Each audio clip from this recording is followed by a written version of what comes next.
Data visualization has the potential to richly inform the decisions that managers make.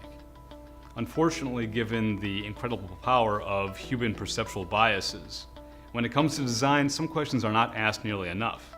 For example, what details do we need to describe the context in question sufficiently, as well as making sure that we don't bury other details that are critical?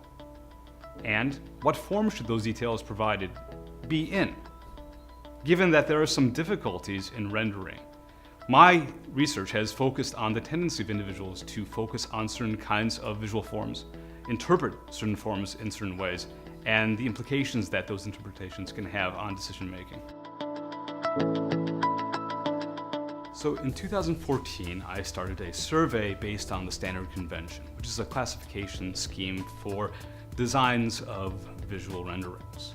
The respondents were individuals that had some expertise designing artifacts for their organization, and they were asked, what is the typical nature of the visual artifacts they designed, what is the nature of the audience, and what is the kind of message that they're trying to convey on a regular basis.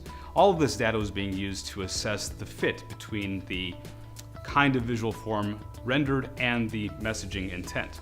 The results suggested that there were some very significant differences in the appropriateness of the designs, depending upon the background of the individual respondents. Some cases had individuals creating too simplistic visual renderings and some overly complicated visual renderings.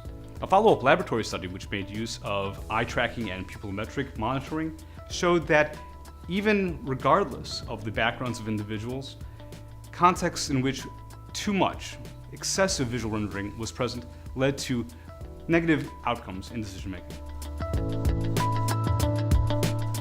The most effective data visualizations are based on designs that focus on fit. Fit between the nature of the context, the needs of the context, and the form of the data visualization. Appreciating the data that's available, but also the biases of the audience.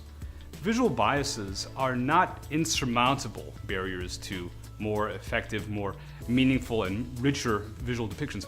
They can be changed, they can evolve, and moreover, this is something that might be in the control of management. However, if they're ignored, they can provide stumbling blocks. And it's critical to understand that these biases exist not only in the audience, but also in the designers of these visual forms.